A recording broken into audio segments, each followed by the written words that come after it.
不让王八子，他上去了，他开始直播了。我知道他在哪儿直播呀？啊，在那个李伟峰，一会儿我发给你们。啊，行，你放下条我录，下条我录。行，我这帮这里。一会儿我把他那个发给你那个直播。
ประเทศไทยบอมีอยู่ในรายการนี้นะเจ้า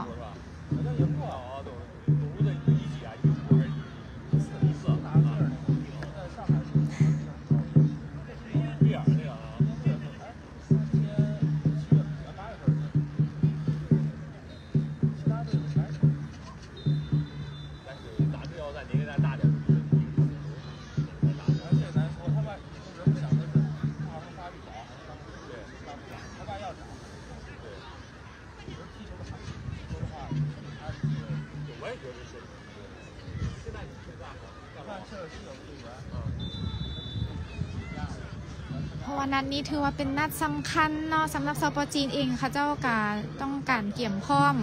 เพราะว่าเป็นนัดที่ว่าไผ่ชนะและจะเข้าไปสู่รอบ4 ทีมสุดท้ายเจ้า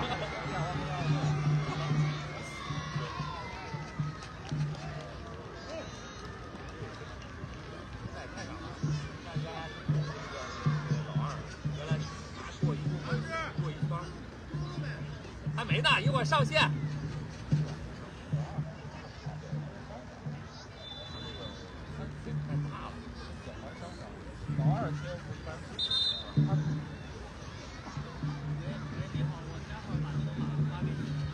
เจ้าขอบใจหลายๆสำหรับคอมเมนต์ที่ว่าให้กำลังใจและแฮงสมแฮงเซียทั้งหมดที่ว่าส่งมาจากพ่อแม่พี่น้องประชาชนลาวเฮาเนาะ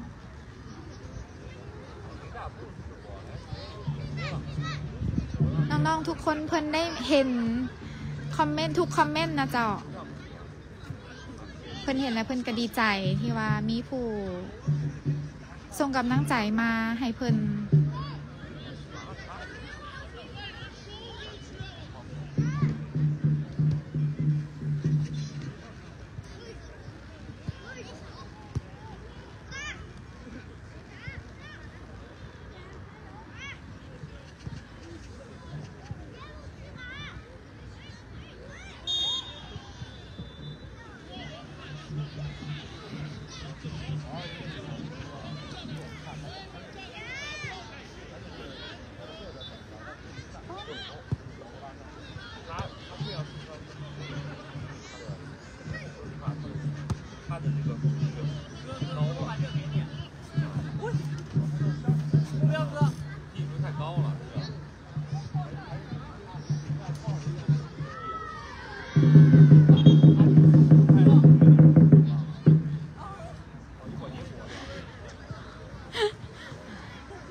มือกล้องเขาก็จะหอบได้หนึ่งนะเจ้าเ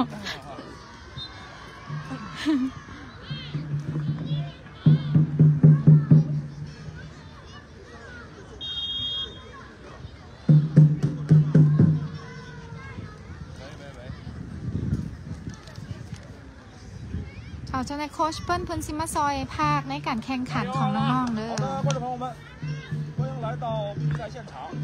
现在说的是他们杯第9届国际精英标准赛第5比赛日的一场比赛。找着了吗？2016组，找着了吗？老挝 WIT U9对战来自天津的。เจอกับคุณหลิงคุณหลิง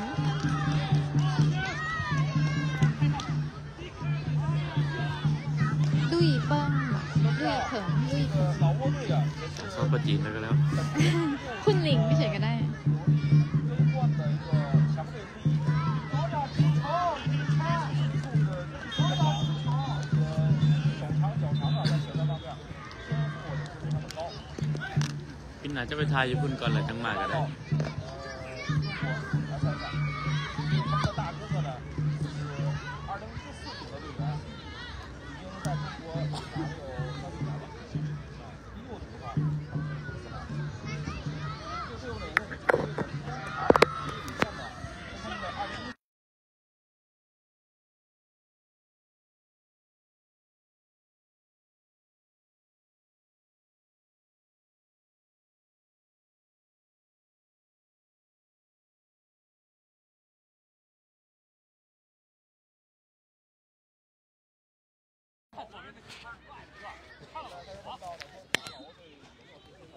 ฮัลโหลโอเคได้ยินแล้ว เจ้าฟี่ตอนนี้ยิงไปแล้วทั้งหมด15ประตูเด้อเจ้า橙色队服的是老挝队，从普通热锅。好，比赛开始。身穿紫色队服的是天津队，面对是从右向左攻。 สวัสดีเนาะท่านผู้ชมตอนนี้แมนเกมกรรมการเป่าวีดได้เริ่มไปแล้วระหว่าง WG รุ่นอายุบ่เกิน9 ปีพบกับทีมจากซอปเปอร์จีนนั่นเองเนาะ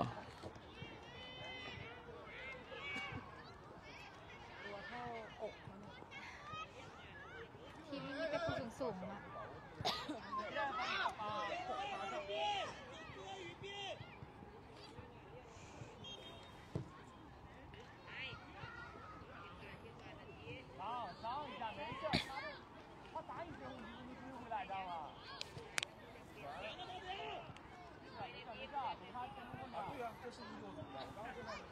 สวัสดีท่านผู้ชมอีกเท่านึงเนาะตอนนี้แมน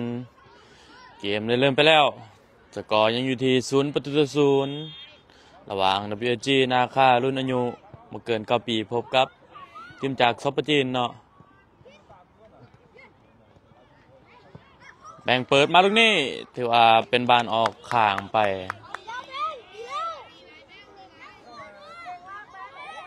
ถือว่านัดนี้เป็นนัดสุดท้ายของรอบที่2ของรอบแบ่งกลุ่มนั่นเองเนาะเพราะว่ารุ่นน้อยแมนมีหลายทีมก่อนมี8ทีมเนาะเฉพาะรุ่น11แมนมี7ทีมเก็บ7ทีมเนาะฉะนั้นถ้าว่าชนะหรือบ่ชนะเฮาก็ยังได้เข้ารอบ8ทีมอยู่ดีเนาะเข้ารอบ4เลยเนาะเจ้าเนาะสำหรับ U8 นี่แม่นถ้าว่าชนะหรือบ่ชนะแม่นเฮาจะได้เข้ารอบ4ทีมเลยเนาะเพราะว่ารอบ8ทีมเขาจะตัดออกไปเลยเนาะเฉพาะรุ่นอายุบ่เกิน9 ปีนี่ปานอยู่ทีมหมายเลข10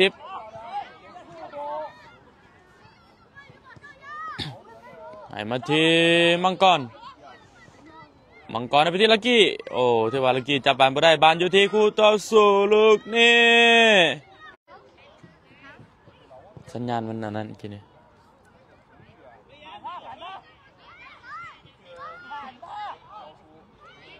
มันเปลี่ยนอ่ะนะจริง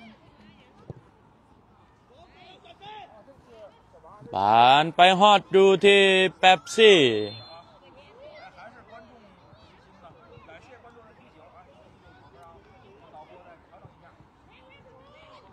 มันคือขัดป่ะบานอยู่ที่แบงค์โอ้ล่มกอดกันเลยเนาะตอนนี้กรรมการว่า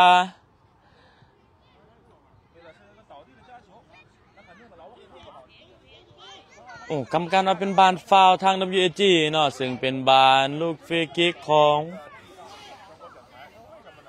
ซอปเปอร์จีนนั่นเองเนาะทีมจากซอปเปอร์จีน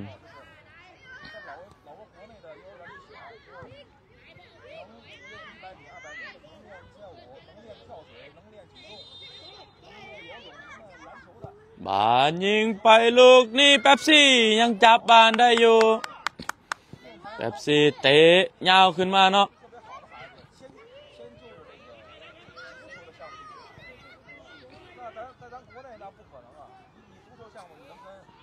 มาอยู่ที่ท่านว่าให้มาทีมังกรท่านบอมังกรลักกี้โอ้ยิงยาบันไบรมันอยู่ที่พีทแทงไปให้มังกรลูกนี่มังกรโตไปผ่านเข้ามาให้ลักกี้ยิงไปตรงนี้โอ้ยถือว่าบานออกหลังไปเนาะเจ้า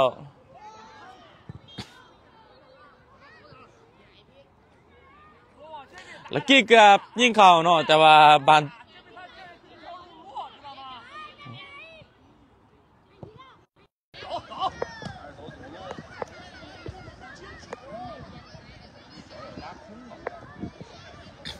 对。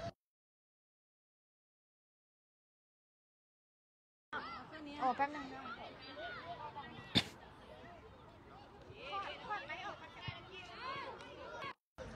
จะสบายดีเนาะ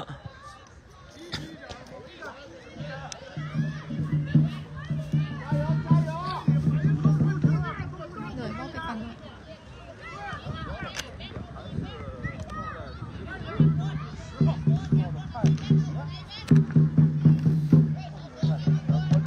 บานเป็นลักกี้เป็นคนเปิดมุมให้มาที่อาซีหลอกลูกนี้ขึ้นไปที่ลักกี้ยิงเลยลูกนี้โอ้กรรมการยกเป็นบานล้ำหน้าซ้ำเนาะ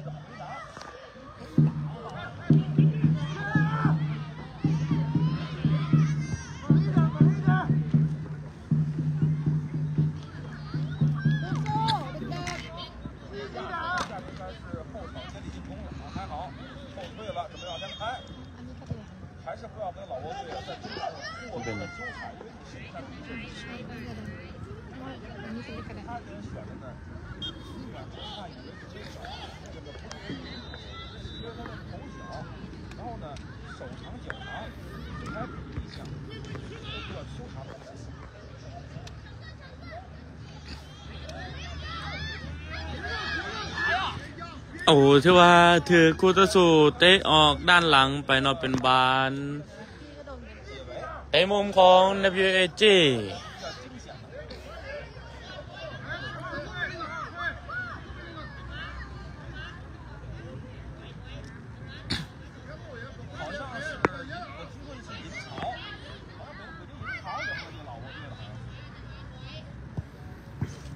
กี่เปิดไปลูกนี้บานอยู่ที่ท่านว่ายิงไปลูกนี้เป็นประตู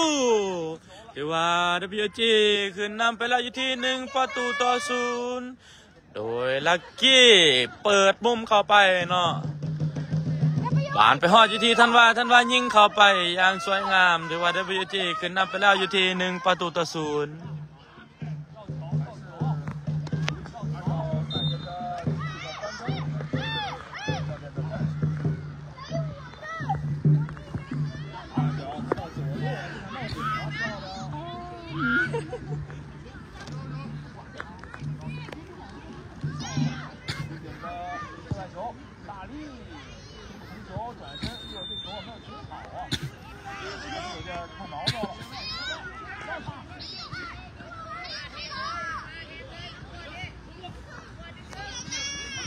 โอ้มังกรโตไปลูกนี่เนาะถือว่าเสือยากกว่าแขนเนาะมังกรยิงไปลูกนี่โอ้ถือว่ายังเปิดไปลูกนี่บานอยู่ที่พีทลักกี้ได้บอลยังบ่ได้เนาะล้มไปลูกนี่ถึกเตะออกด้านข้างนะเป็นบานโยนของWGมาเบิ่งกรรมกรเนาะที่ว่ากรรมกรวาดภาคพิษเนาะเจ้าขอโทษขอไปมังกรเนาะถือว่าเสือยากกว่าแขนนั่นเองเนาะเชื่อนะ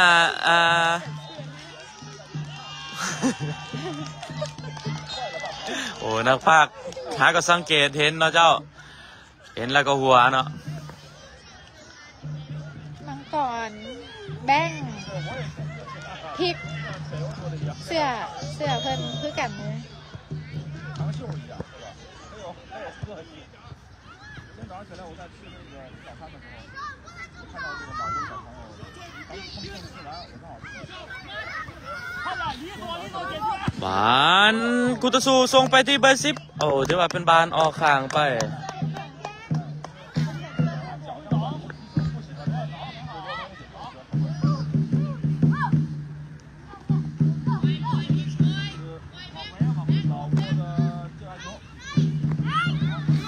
เจ้าเนาะสำหรับคอมเมนต์เนาะ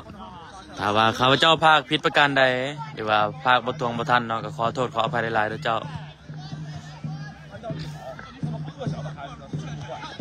บางทีเฮากับภาคบ่ทันเนาะ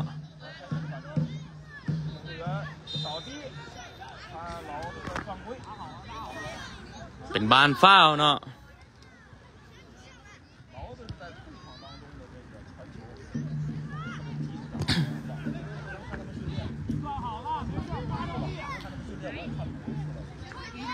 เพราะว่าข้าพเจ้าก็เป็นโค้ชเนาะบ่แม่นเป็นนักพากย์เนาะแต่ว่าเฮาได้ประสานงานกันและซอยเหลือกันเนาะเพราะว่าแบ่งหน้าที่กันนั่นเองก็เลยว่าได้รับหน้าที่มาเป็นผู้พากย์นั่นเองเนาะแต่ถ้าว่าข้าพเจ้าพากย์ผิดประการใดก็ขอโทษขออภัยไว้ก่อนเด้อเจ้าถือว่าคุณตะสูยิงไปลูกนี้เป็นบานข้ามข้านไปเนาะ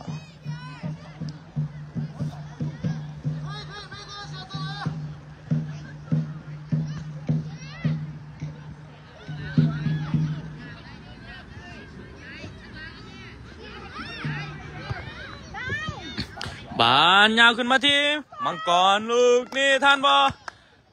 ถือกระสูเตะออกด้านข้างโอ้กรรมการว่าเป็นบานโยน เป็นบานโยนของกุตสูเนาะ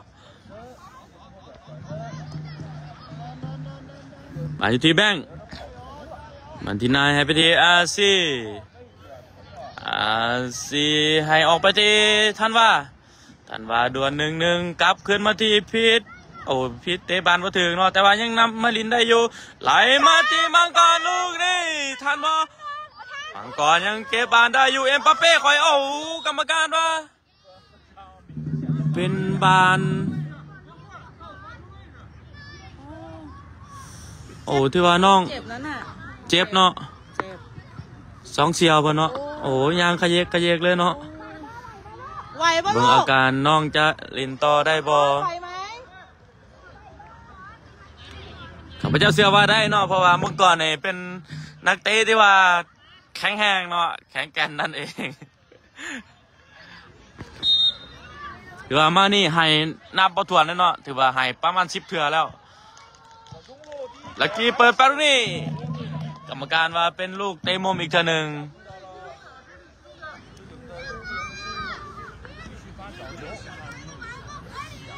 บานลักกี้ได้เปิดมุมอีกเทื่อหนึ่งเนาะโอ้ถือว่ามังกรนี่ยังขยเยกอยู่เนาะลักกี้ได้บานลูกนี่โอ้เตะลัดวังขาเป็นบานกุตสูเตะออกมาด้านข้างอีกเทื่อหนึ่งได้ลูกได้สู้บางทีมังกรทำมาทีแบงเปิดเข้าไปลูกนี่บานทีท่านว่ายังได้อยู่ยิงไปลูกนี่โอ้ถือนะครับเซฟได้เนาะแต่ว่าท่านว่ายังเก็บบานได้อีกอยู่ทันว่าให้มาที่ลักกี้จับโยกลอกบานหนึ่งโอ้ถึกเตะออกมาบานที่แบงยังบ่ทันเนาะเจ้าโอ้ยโอ้เมื่อกี้โยนบานน้องไปบานตำหนาเนาะเจ้า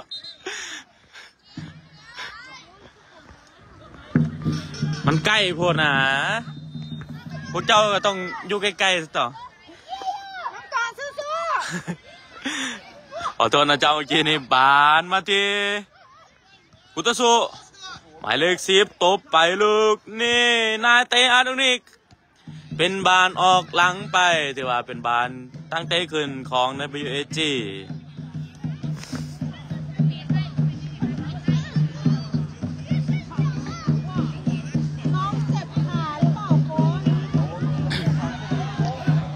ได้อยู่บานผิดเก็บบานได้ ไปที่มังกรตรงนี้กรรมการยกเป็นบานล้ำหน้าไปแล้วเนาะเพราะว่ากรรมเจ้าเนาะสำหรับน้องๆในแมนยังบ่ทันฮู้กติกาปานใดเนาะเพราะบ่ทันเข้าใจเกมมังกรลูกถ้าลูกอยู่ตามบนเขามันสิล้ำหน้าเข้าใจบ่ลูกต้องอยู่พี่เข้าใจบ่โอเคเข้าใจบ่นี่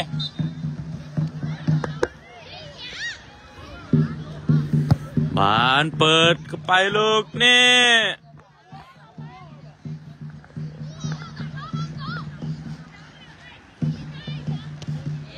เป็นบานออกข้างไปเนาะเป็นบานโยนของคุตสูนั่นเองจึกอาซีจิ้มออกด้านหลังไปเป็นบานเตะมุมของคุตสูมาเบิ่งกันว่า WSG ลุ้นสืบทอดเฮาจะสามารถป้องกันประตูนี่ได้บ่จากลูกเตะมุมนั่นเองเนาะจะสบายดีท่านผู้ชมอีกเทื่อนึงเนาะที่เข้ามาชมมาเชียร์ขอให้กดไลค์กดแชร์ออกไปด้วยเจ้าบานเปิดเข้ามาตรงนี้โอ้ถือคุตสูเสียบเข้าไปแล้วถือว่าตอนนี้แมนสกอร์ยังอยู่ที่ถือว่าตีตื้นขึ้นมาอยู่ที่1-1นั่นเองเนาะ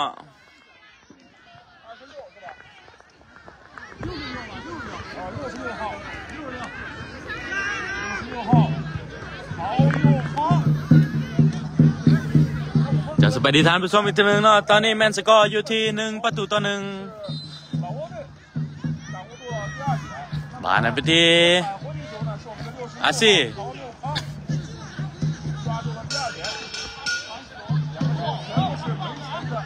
ให้มาที่ท่านว่าเสียบานกับคูต่อสู้หมายเลข22ยิงเข้าไปตรงนี้เป๊ปซี่โอ้ถือว่าเป๊ปซี่มื้อนี้บ่เหนียวเนาะเพราะว่าอาบน้ำมึงเศร้าเนาะแต่ว่าบ่อาบน้ำนี่น่าจะเหนียวเนาะเจ้าบานมาอยู่ที่แบงค์ให้ไปที่ยังคอกันอยู่แบงค์ให้ไปที่พีทตั้งไปที่นายขึ้นอีกวันหนึ่งให้ไปที่อาซี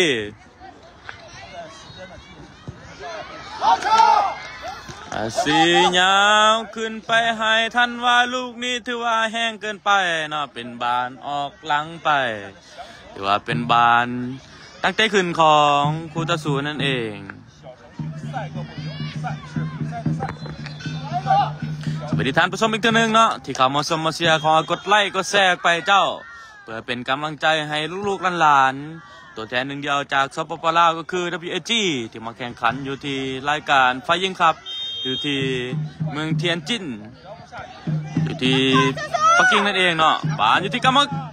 โอ้ครับพระเจ้าบานอยู่ที่มังกรเนาะเปิดไปตรงนี้ถือกดสู่เตะออกด้านข้างเนาะบานอยู่ที่แบงค์โยนให้ไปที่พีทลูกนี่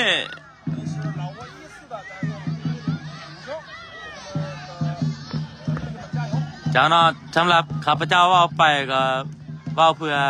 ความมวลซื่นซื่อเนาะเดี๋ยวว่าหยอกน้องๆนั่นเองบานอยู่ที่แบงค์ให้ไปที่บานอยู่ที่พิษท่านวอนยังบอทานเอาถือกระสู้เตะไปลูกนี่จนฮอดเป๊ปซี่ถือว่าเป๊ปซี่นี่สัญญาเพิ่นคือนะครับชินดาดเนาะเพราะว่ามูเว้าให้เนาะว่านะครับชินดาดนั่นเองบานไปที่ท่านว่า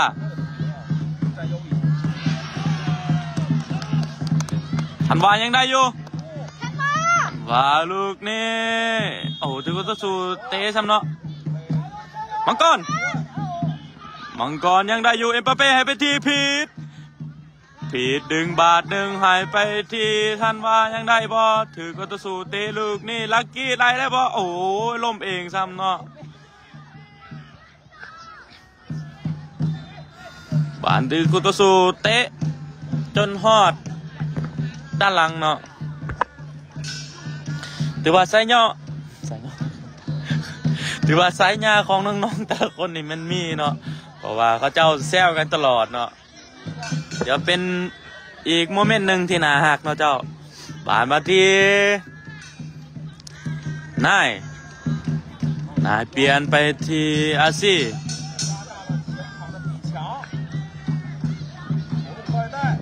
อยู่ที่ท่านว่า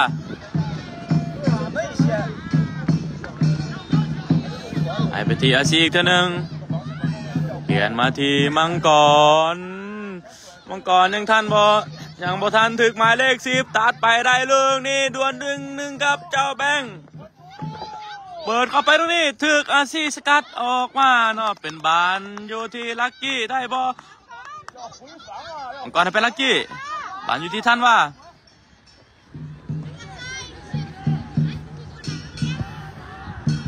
ลักกี้โอ้จับบานพลาดเนาะเจ้า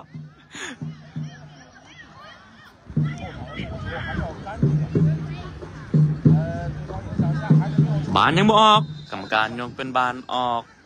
โอ้กรรมการว่า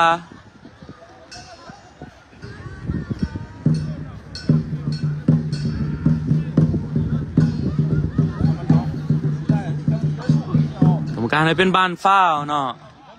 เพราะว่าต่ำจากด้านหลังนั่นเองลักกี้คล้ายตำมะคุงเนาะ คอมเมนต์ก็มาอีกบานไปที่แป้งเตตรงนี้บ่ถึกบานที่มังก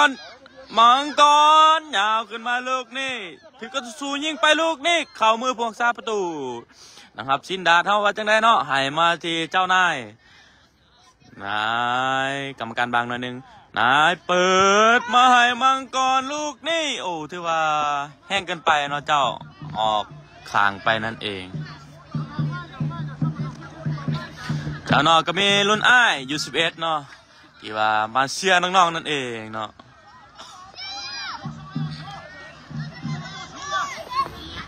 บานโยนมาลูกนี้บานอยู่ที่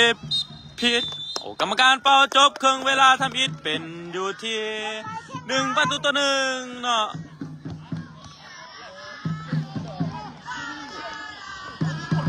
11เท่าเตะจมูก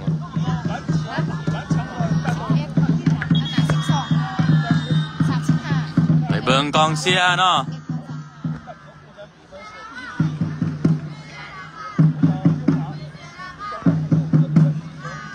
คนเสียบกองแมนเบลเกตเนาะ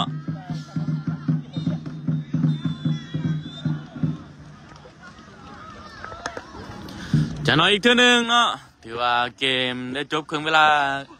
ทำอิฐไปแล้วซึ่งสกอร์อยู่ที่1-1นั่นเองมาลุ้นกันว่าเขา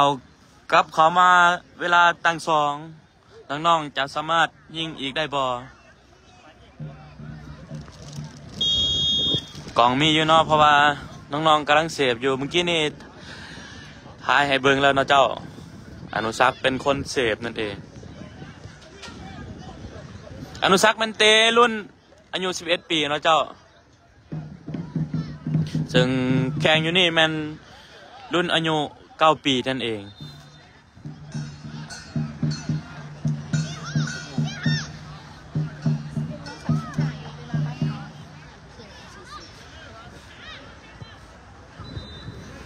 จานอสำหรับรุ่นอายุ11ปีแมนเตอยู่11:35นั่นเองของบ้านเฮาเนาะถ้าว่ามีการเปลี่ยนแปลงก็จะเลื่อนไปหรือว่าน้อยนึงนั่นเองเนาะเป็นโมงบ้านเฮาเด้อเจ้า11:35ฮะ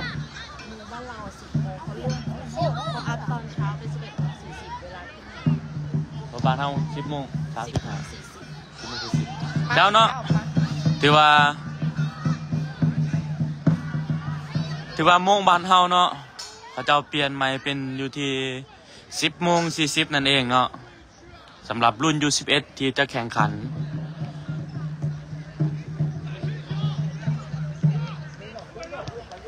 ว่าตารางอัปเดตของทางสป.จีนนี้เพิ่นเพราะว่าการแข่งขันนี้แม่นใกล้เข้ามาแล้วบางเทื่อผู้ที่เพิ่นแข่งยังบ่แล้วเพิ่นยังบ่สามารถเอามาใส่ในตารางได้นะเจ้าก็เลยเวลาอาจจะมีการเปลี่ยนแปลงตลอดเวลาได้เลยเจ้า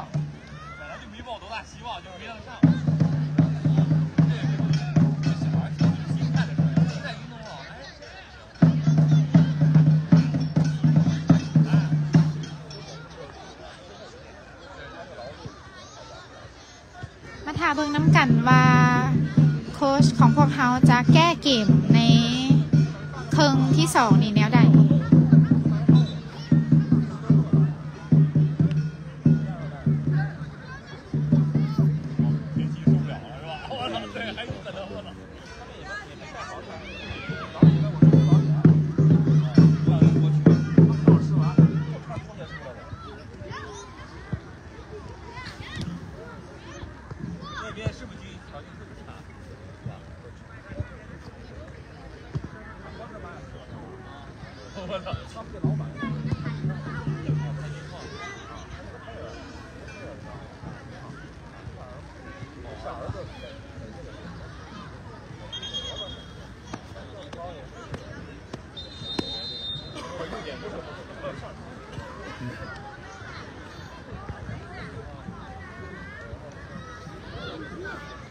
เจ้าเนาะสำหรับนักเตะทุกๆคนเนาะแม่นทางโค้ชเฮาจะได้จัดลงเนาะเพื่อให้ ฉะนั้นแล้ว แลกเปลี่ยนประสบการณ์เนาะเพราะว่าที่จริงเป็นพวกเขามันถือว่าได้เข้ารอบแล้วแต่ว่าอยากให้น้องๆเองแม่นเขาเจ้าได้เก็บเกี่ยวประสบการณ์ให้ได้หลายที่สุดเนาะเพราะว่าเป็นข้างทำอิฐที่ว่าไม่อยู่ต่างประเทศหมดทุกคนเลยมีสิทธิ์ที่จะได้ลงแข่งขันเท่าเทียมกันเบิดเลยเจ้า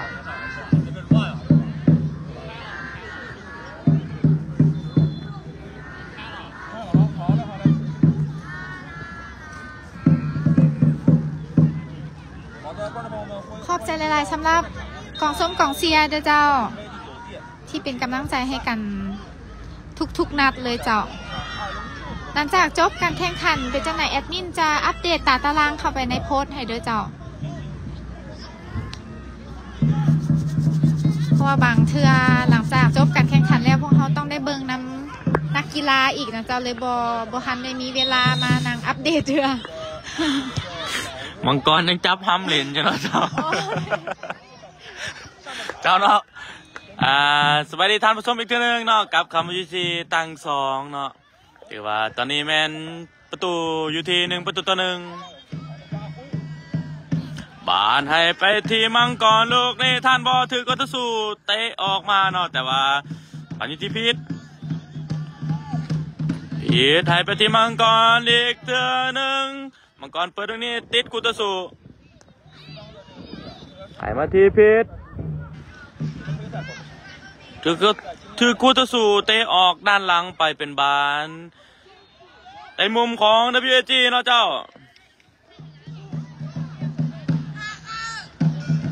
จากเราสำหรับทั้ง2รุ่นเฮาแมนนัดนี้เป็นนัดสุดท้ายของU9เนาะในรอบแบ่งกลุ่มนั่นเองถ้าว่าเพราะว่าเฮาได้เข้ารอบ4ทีมไปแล้วเนาะแต่ส่วนบานวิธีลักกี้เปิดมาลูกนี้กูตะสูเคี่ยวออกมาลักกี้ไล่ตรงนี้ท่านบอ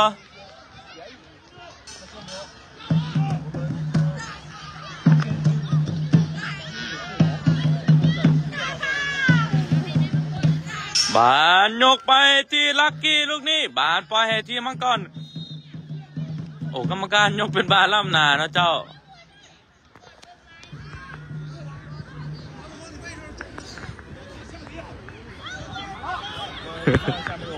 เจ้าเนาะรุ่นนี้มีคอมเมนต์ว่ารุ่นนี้เป็นรุ่นที่อาบน้ำทาแป้งดื่มนมแล้วนอนเนาะแต่ว่ารุ่นนี้แม่นบ่อาบน้ำเนาะนอนเลยนะเจ้าตื่นขึ้นมากับอาบน้ำมาแข่งเลยเนาะบานเอาหลังไปกรรมการว่าเป็นบานตั้งเตะขึ้นของนักยูเอจีบานมาที่นายให้มาที่แบงค์โอ้เกือบออกเนาะแต่ว่าท่านว่าให้ไปที่พีทมาที่แบงค์อีกเท่านึงแบงค์ให้ไปที่นายกักขึ้นมาที่แบงค์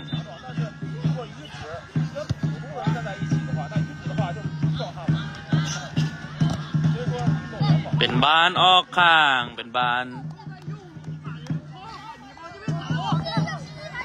จะนอนสำหรับฮอปซีทีมเขาจะแจ้งอีกเท่านึงเลยเจ้าสำหรับU9นั่นเองและU11แมนมีนัดอยู่ที่ 10:40 บ้านเฮาเนาะเป็นฮอบ8ทีมนั่นเองสำหรับU11บานมาที่ลักกี้ลูกนี้ยังบ่ทันเนาะ โอ้บานอยู่ที่คู่ต่อสู้ลูกนี่กับตันทีมแต่ว่าพีทยังได้อยู่ไอ้มาที่ลักกี้ลูกนี่ลักกี้ได้ปะ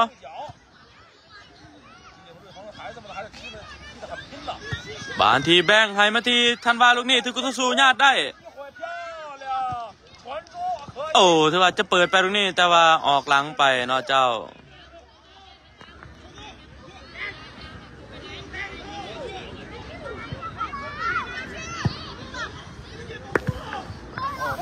จามาแล้วเนาะแม่นน้องๆจะมาเสียกันเองตลอดเนาะแต่ถามมุ่งตามกันก็จะบ่ได้เสียบานอยู่ที่ท่านว่ายังได้อยู่เปิดไปลูกนี่บ่ฮอดลักกี้เนาะแต่ว่าบานยังบ่ออกดวล1-1พีทยังได้อยู่หายไปทีมังกรไปแล้วติดจรวดแล้วลูกนี่โอ้ยังให้อยู่ที่ลักกี้เนาะ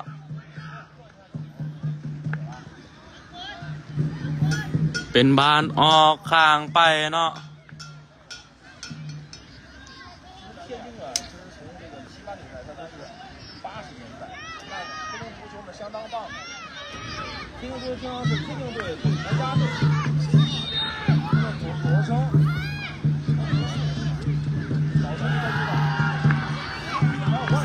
บานกุตุสูยังทันอยู่หายมาที่ด้านข้างแต่ว่าแบงยังได้โอ้ทรงโอ้ถือว่าเจ้าแบงเนี่ยอยู่คนเดียวแต่ว่าทรงออกหลังไปเนาะเจ้าแบงว่าจะทรงให้หมูให้เป๊ปซี่นั่นเองแต่ว่า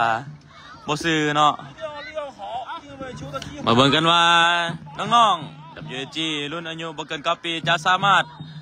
ป้องกันลูกเปิดมุมนี่ได้บ่เปิ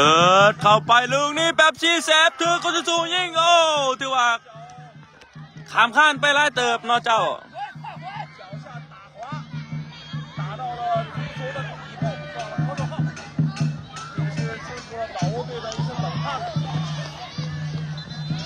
บาอยู่ที่มังกร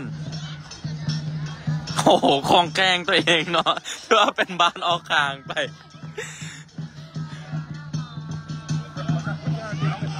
ที่ว่ามังกรเมื่อนี่เอาบานยิงทีมังกรอีกทีนึงกรรมการว่าบานถึกมืออีกแล้วเนาะมังกรใส่เสื้อตัวใหญ่โพดไปโพดว่าเจ้าบานอยู่ที่กูต่อสู้โอ้ที่ว่าลากตรงนี้สวยงามโอ้กรรมการว่าเป็นบานฟาว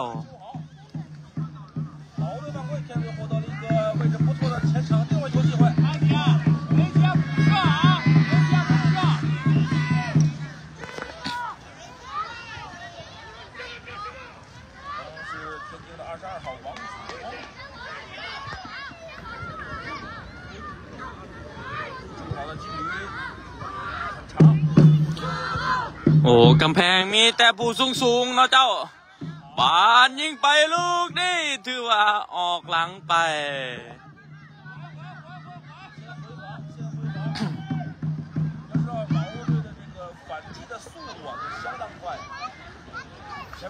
บานเปิดไปลูกนี่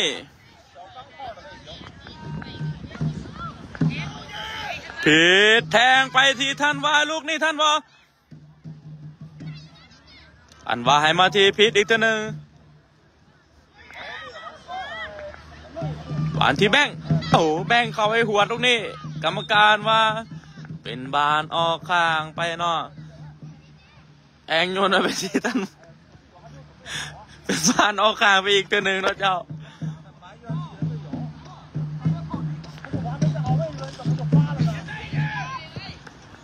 ถือกุตุสูเตะออกข้างเป็นยนต์อีกตัวหนึ่ง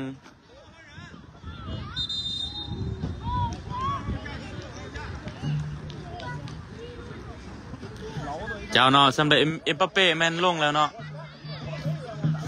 ตอนนี้แมน WG เขามีการเป็นตัวผู้เล่นโดยเอาแบงออกเนาะและเอาลักกี้นั้นออกเองและเอาทันวาน้อยเอามาลินพร้อมด้วยฟี่นั่นเองเนาะเขามาลินแทนเนาะเพราะว่าเขาจะเอาชนะเนาะอยากได้ประตูเพิ่มปานไปที่ฟี่ให้มาที่พีก หายไปที่ทันวาลูกนี่ทันวายังได้อยู่พียิงไปลูกนี่โอ้ถือว่ายิงไปยังสวยงามเนาะถือว่าเป็นประตูคืนนำไปแล้วอยู่ที่2-1โดยกองกลางหัวใจรักสำคัญเนาะก็คือพีกนั่นเองโอ้ยิงเข่าถือว่าหนาวเนาะจากนั้นสำหรับบรรยากาศมื้อนี้แมนเป็นบรรยากาศที่ว่าหนาวนะเจ้า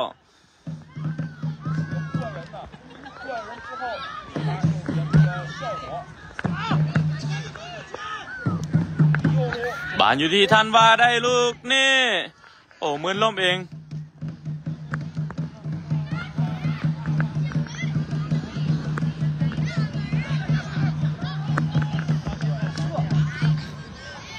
เป็นบานออกหลังไปนะเจ้า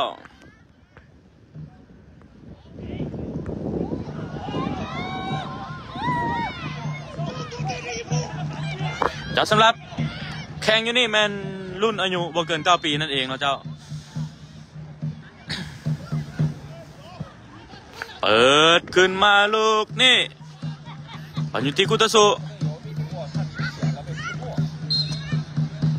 โอ้กรรมการเป่าย้อนหลังให้เป็นบานฟาวนั่นเองเนาะเจ้าถือว่าเป็นบานฟาวระยะกลางเดินนั่นเองเนาะมาเบิ่งกันว่าลูกนี้จะยิงหรือบอลหรือว่าทรงเปิดไปให้มูลูกนี่แต่ว่าอาซียังมงออกหลังไปออกข้างไปได้เนาะเจ้าสบายดีท่านผู้ชมอีกทีนึงเนาะ671กว่าคนเนาะที่เข้ามาชมมาเชียร์ขอกดไลค์กดแชร์ไปเจ้าเพื่อเป็นกำลังใจให้หลานน้อยรุ่นอายุบ่เกิน9 ปีซึ่งเป็นรายการแรกเนาะถือว่าเป็นรุ่นสืบทอดนั่นเองเนาะบานอยู่ที่ทันว่าลูกนี้แทงมาตีปีลูกนี้ถือว่าแห้งเกินไปเป็นบานออกข้างไปเนาะเจ้าจากนั้นสำหรับข้าพเจ้าเองเนาะถ้าว่าภาคผิดประการใดก็ขอโทษขออภัยไว้ก่อนเจ้าหรือว่าสายกล้องไปบ่ทันเนาะก็ขอโทษอีกเทื่อนึงเนาะเจ้า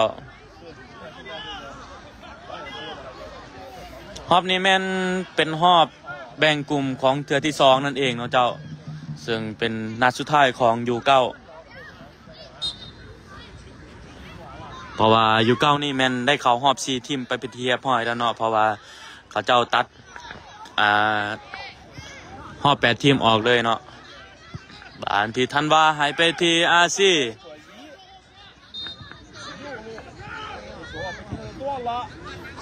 แม่นบ่U9นี่มันตัดออกไปเลยวะรอบ8ทีมรอบ4เลยเจ้าเนาะแม่นแล้วเนาะที่ว่าU9นี่แม่นได้เข้ารอบ4ไปเป็นที่เรียบร้อยเนาะซึ่งจะแข่งในตอนแรกนั่นเองเดี๋ยวข้าพเจ้าจะแจ้งอีกเทื่อนึงเด้อเจ้าส่วนU11เฮาแม่นได้เข้ารอบ8ทีมเนาะถือว่าแข่งอยู่ที่10:40บ้านเฮาเนาะ10:40ลาวนั่นเองซึ่งเป็นรอบ8ทีมแล้วเจ้าสำหรับรุ่นอายุ11 ปี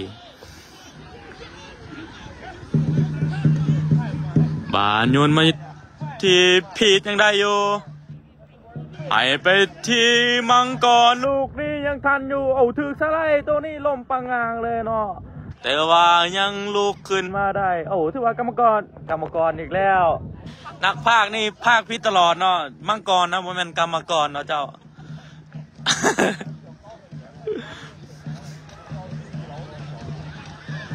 สำหรับมังกรนี่แมน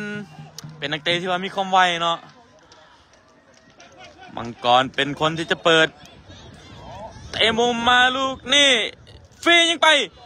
โอ้พีทยิงไปเป็นประตูแล้วถือว่าทัพพีจีคืนนำไปอีกแล้วอยู่ที่3-1เนาะก็คือพีทนั่นเองถือว่าได้ลูกเตะมุมเข้ามาโดยมังกรเนาะ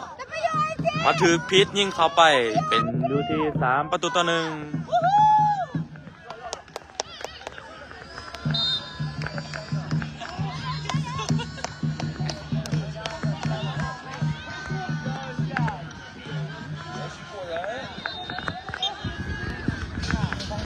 ื้อนี้พริกมาแฮงแล้วมื้อนี้สำหรับ พี่เนาะแม่นยิงไปแล้วอยู่ที่2 ประตูเนาะโอ้มีอาการบาดเจ็บเนาะเจ้ามาเบิ่งว่าแม่นมาเบิ่งว่าพีกจะสามารถลินต่อได้บ่ข้าพเจ้าบ่ฮู้ว่าเจ็บแบบใดเนาะแต่ว่าน้องน่าจะเจ็บที่บอลคอตีนเนาะ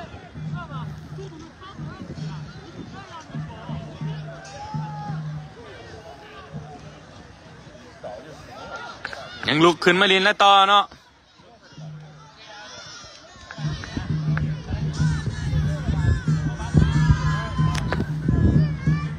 สำหรับบรรยากาศตอนนี้แม่นหนาวนะเจ้า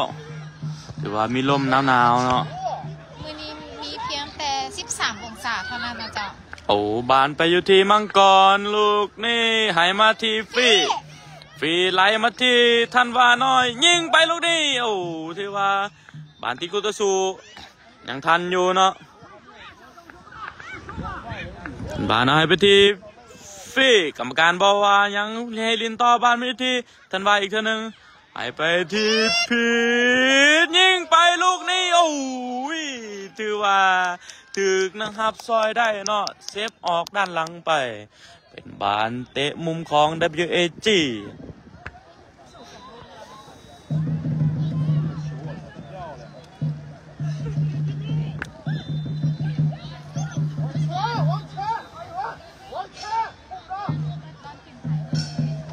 บานในลูกเตะมุมของ WAG เนาะเจ้า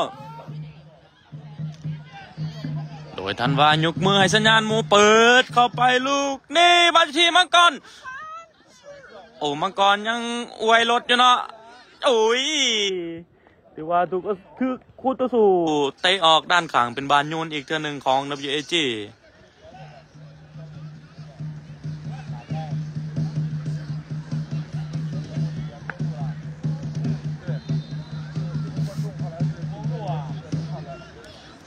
บานยังบังอยู่ที่แจมุมเนาะโอ้กอดไปเลยนะโอ้ที่ว่าเป็นบานออกหลังไปเป็นบานตั้งแต่ขึ้นของทีมจากซอปจีนนั่นเองเนาะ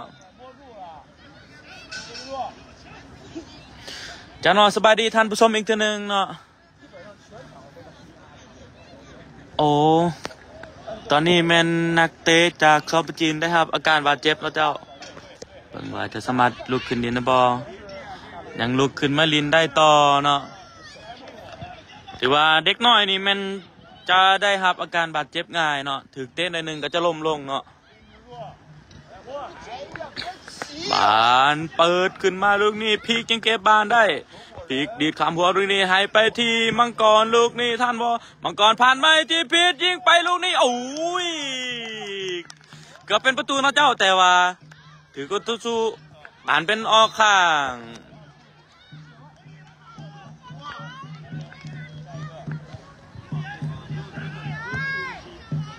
เจ้าเนาะสำหรับ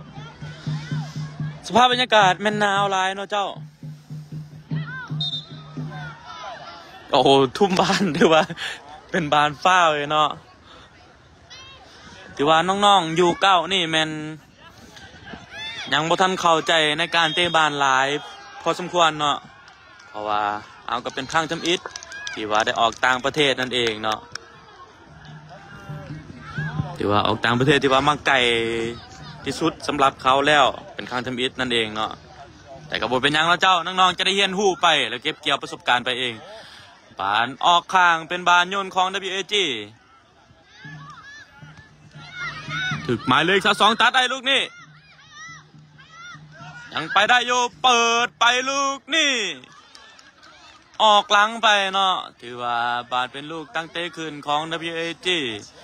แบบซี่นักขับสิ้นดาดหายมาที่ธันวาน้อยบานอยู่ที่ธันวาโยกหลอกลูกนี้ยังสวยงามเปลี่ยนโอ้เปิดแบบนี้ติดคุตสูบานอยู่ที่พิษเก็บได้แทงตัดในไปที่ธันวาถือนะครับเตะออกมาเนาะถือว่าเป็นบานออกข้าง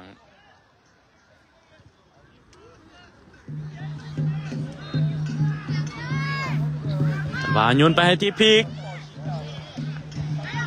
ให้ที่ นายขึ้นไปที่อาซียาวขึ้นไปให้บ้านพี่ยังเก็บบ้านได้อยู่โอ้ตอกส่วนลูกนี้สวยงามให้ไปที่มังกรเนาะมังกรเอ็มปาเป้คอยเอ็มปาเป้ยิงไปลูกนี้โอ้ยิงมาสิยิงแสกหน้าโอ้เกือบเป็นประตูเนาะเจ้าเอ็มปาเป้ว่าจะยิงแสกหน้าเขาเลยแต่ว่าบ่เขานั่นเองเนาะถึงฟรีไปซ้ำแต่ว่าเป็นบานออกหลังไปตอนนี้แมนWGมีการเป็นตัวผลิตอีกเนาะก็คือเอาท่านว่าออกเอาลักกี้เข้ามาเล่นแทนเอาฟรีออกเอาแบงค์เข้ามาลินแทงเนาะถือว่าลงมาลินอีกเทื่อนึงเนาะสำหรับหลานน้อย2คนนี่เนาะโอ้มังกรพักลูกนี้ จนล้มเนาะเจ้า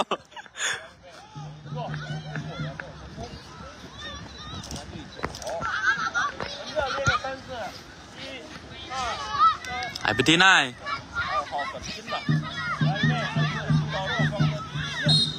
โอ้เป็นบานฟาวเนาะเพราะว่าได้ตั้งใจเนาะเจ้าคือมือไปตีหนานั่นเองถือว่ามือไปถือกหนาเนาะถือว่าการเขาบานจังหวะนี้แมนได้ตั้งใจเนาะเจ้าแต่ว่าน้องก็ยังลุกขึ้นมาลินได้ต่อนะกรรมการว่าลินได้บ่ลูกกรรมการว่าลินได้ก็เลยว่าลุกขึ้นมาลินต่อบานนายเลยยาวขึ้นไปให้ที่มังกรลูกนี่ลักกี้จับบานได้พลิกขึ้นไปหายไปที่อาซีเงาถือกุตุสูตัดได้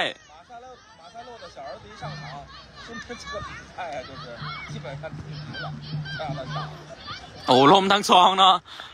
บานไปที่เจ้าแบงลูกนี่จะไปได้บ่แบงใหญ่กว่าเนาะมูว่าโอ้มูในเดินห้องว่าแบงใหญ่กว่าว่าซั่นเด้บานพี่ยังเก็บบานได้พีกหายมาที่นายลูกนี่จะยิงบ่ยิงไปลูกนี่โอ้ถือว่าออกหลังไปเนาะเจ้ากรรมการได้เบิ่งเวลาแล้วมาเบิ่งกันว่าเวลาจะเบิดบ่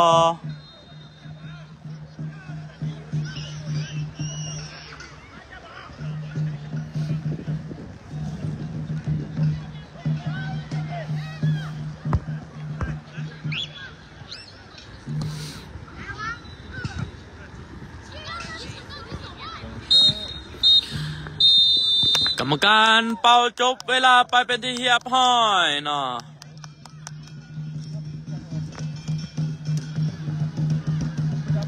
ถือว่าWGเอาชนะทีมจากซอปจีนเองเนาะเจ้าถือว่าน้องๆเฮ็ดได้ดีเนาะถือว่าผ่านเขารอบ4ทีมไปเป็นที่เรียบร้อยเนาะฉะนั้นเนาะขอบใจแฟนบอลทุกท่านเนาะขอบใจแฟนบอลทั้งในประเทศและนอกประเทศหรือว่าจะเป็นแฟนบอลของ WG ทุกท่านเนาะที่ส่งแรงใจแรงเชียร์มาให้น้องๆนั่นเองขอบใจหลายๆด้วยเจ้าฉะนั้นอย่าลืมเนาะเจ้าอาจจะมีการแข่งขันอีกของรุ่นU11 ปีในเวลา 10:40 ของบ้านเฮาโอ้น้องๆมีการขอบใจกันเนาะ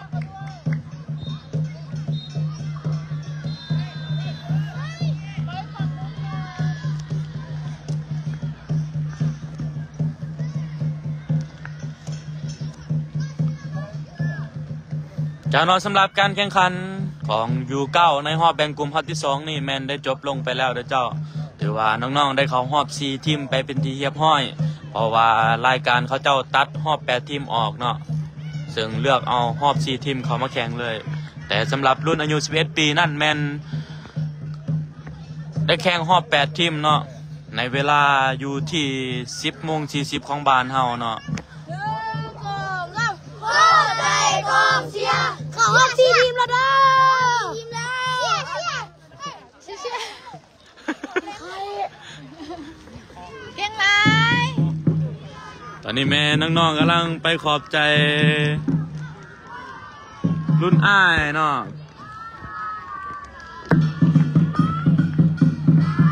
เอาแล้วเนาะว่ามีการเต้นเกิดขึ้นแล้ว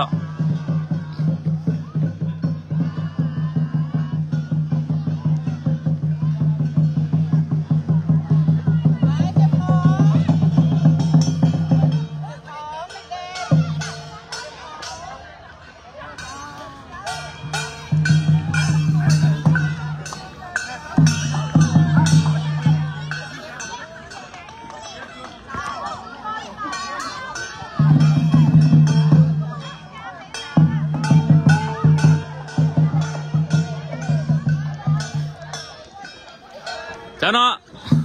ขอบใจทุกท่านอีกเท่านึงเนาะที่เข้ามาชมมาเชียร์เนาะ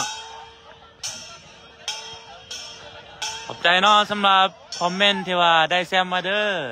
ขอบใจได้หลายเด้อเจ้าเบลได้แซมบ่จะเอาแซมเมื่อบ่ได้เนาะสำหรับน้องเบลเกตนั่นเองเนาะสำหรับรุ่น21 ปีเฮาแมนอยู่ที่10:40ของบ้านเฮานั่นเองเนาะเจ้าน้ำสาวกล้วยน้ำแห้ง เปิ้ลเดี๋ยวคอยจำให้ นี่ก็ โดยแม่นแล้วสำหรับเด็กน้อยเฮาต้องได้แชมป์เนาะเพราะว่าเด็กน้อยมวนหลายจ้าเนาะขอบใจเนาะสำหรับคอมเมนต์ต่างๆเนาะที่ส่งแรงใจแรงเชียร์มาให้น้องๆนั่นเองเนาะฉะนั้นเนาะสิ่งที่เราจะลืมบ่ได้ก็คือขอบใจทั้งฐานเจ้าของและฐานห้องเจ้าของพร้อมด้วยภาครัฐต่างๆทุกภาคส่วนเนาะที่อำนวยความสะดวกให้น้องๆให้ทีมเฮาเนาะทางด้านเอกสารต่างๆเนาะที่ช่วยเหลือเนาะแล้วก็ขอบใจทางด้านเดินร้านช่างเนาะที่อำนวยความสะดวกให้ในการฝึกแอบขอบใจเสื้อผ้าไมเว่เนาะที่มอบเสื้อผ้างามให้พวกเราได้มาใส่แข่งขันในรายการนี้ขอบใจทางด้านโรงเรียนเกียรติศักดิ์เนาะที่อนุญาตให้น้องๆได้มาแข่งขันอยู่ต่างประเทศนี่เองเนาะแล้วก็ขอบใจโรงเรียนต่างๆเนาะที่อนุญาตให้น้องๆได้ขาดโรงเรียนมาแข่งขันเช่นเดียวกันเนาะเจ้าแล้วก็ขอบใจแฟนบอลทุกท่านเนาะขอบใจกำลังใจจากทุกท่านที่ส่งแรงใจแรงเชียร์มาให้น้องๆนั่นเองที่ว่าสู่จนผ่านเขารอบ4ทีมของU9แล้วก็สู่ผ่านจนรอบ8ทีมเนาะของU11นั่นเองเนาะเจ้าถือว่าสุดยอดแล้วน้องๆเฮ็ดเต็มที่เนาะเจ้าบ่มีไม้เลย พี่มันคุณยายยืนข้างๆลูกพอก่อน เขาเตะอยู่ในหัดเ เดี๋ยวไปขอถ่ายรูปแม่ไป โอ้ถือว่าเบลเกตนี่ดังหลายเนาะเจ้าสายยาของเพิ่นก็คือแมสซี่ลาวนั่นเองเนาะไปบอลใดก็มีแต่คนขอถ่ายรูปนั่นเองเนาะ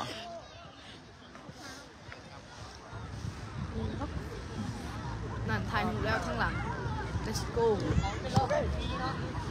เอาไปรอกินฟรีก็ เขาสิอันไหนเลยนี่เขาสิซ้ำออกไปทางข้างวะ เขาบอกว่าติดศูนย์ ไปออกไปเดิน ออกเดินให้เขากันลูกไป ไปเนาะเจ้าทีมกองกันข้ามโอ้ทีมอื่นเนาะเจ้าว่าผิดทีมอื่นจะได้เข้ามาแข่งขันเนาะฉะนั้นเขาจะได้ออกจากเดินเอาแน่ลูกคิวจับมาแน่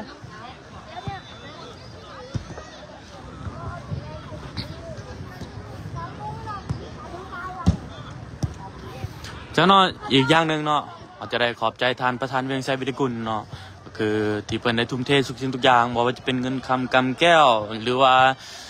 จะเป็นทั้งเรือทั้งแห้งเสียเวลาทุกอย่างเนาะแต่ว่าก็เป็นสิ่งที่ภาคภูมิใจเนาะเพราะว่าเพิ่นได้เฮ็ดเพื่อประเทศชาติเนาะก็คือสร้างน้องๆอย่างว่าส่วนลาวเฮาก็คือทีม WG นาคาเนาะตัวแทนหนึ่งเดียวจากประเทศลาวนั่นเองที่สร้างน้องๆให้มาแข่งขันในรายการนี้หรือว่าจะเป็นรายการต่างๆก็แข่งขันมาแล้วนะเจ้าฉะนั้นขอบใจเพิ่นเนาะที่เพิ่นได้ทุ่มเททุกสิ่งทุกอย่างเพื่อประเทศชาติเนาะก็คือจะสร้างน้องๆให้ก้าวเข้าไปติดทีมชาตินั่นเองเนาะเจ้าเพื่อรับใช้ประเทศชาติ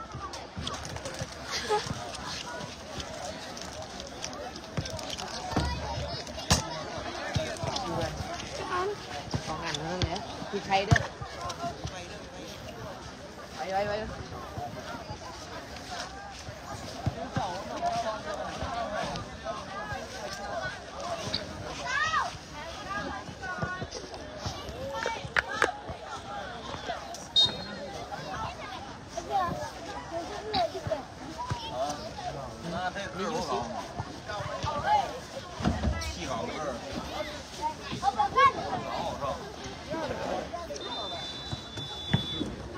ไป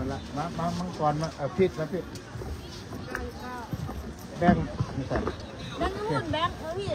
ยังไข่มาแบ่ง ไม่ได้เสียง ไม่ได้เปิดแล้ววะ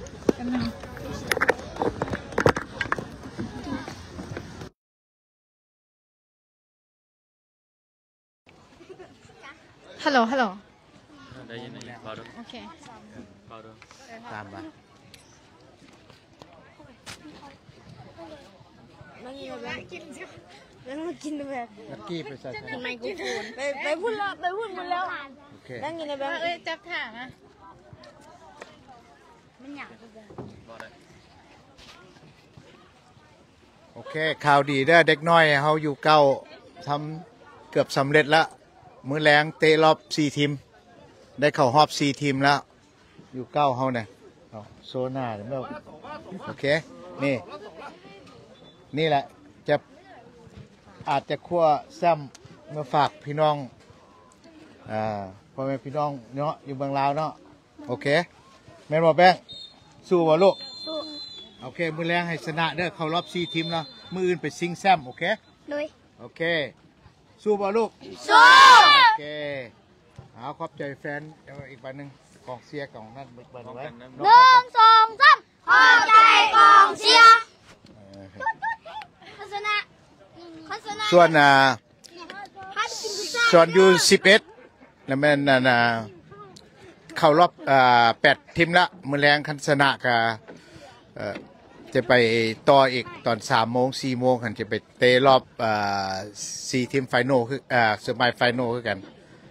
ดังนั้นนะเขามีโอกาสเข้ารอบ4ทีมทั้ง2ล่ะโอเคฝากแฟนครับติดตามเบิ่งมือแรงผลงานจะออกมาแนวใดอาจจะมีโอกาสได้แซมห้องแซมกลับบ้านโอเคขอบใจเด้อ แบงเขาบอกว่าเต้นโชว์นะแบงมังกรเอาเขาบอกเต้นโชว์นะ เพลง เอาพร้อมกันเอา1 2 3เฮ็ด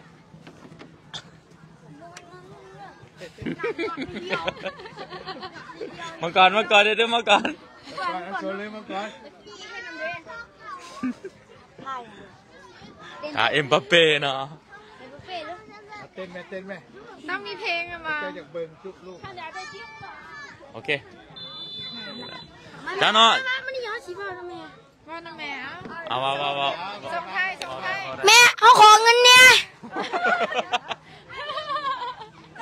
โอ้แต่ว่าเงินน้องๆนี่มันเบิดแล้วเนาะเพราะว่าซื้อกินหลายพอเนาะเจ้าห้ามก็บ่อยู่เนาะจ้าเนาะสำหรับตอนนี้แม่นข้าพเจ้าจะขอจบไลฟ์ไปก่อนนะเจ้าฉะนั้นเฮามีนัดกันอยู่ที่ 10:40 นั่นเองเนาะ แบ่ง ฉะนั้นอย่าลืมเนาะสำหรับรุ่นอายุบ่เกิน11 ปีเฮาจึงจะแข่งขันในรอบ8ทีมนั่นเองเจ้าฉะนั้นตอนนี้แม่นข้าพเจ้าจะขอจบไลฟ์ไปก่อนนะเจ้าขอกล่าวคำบาสบายดี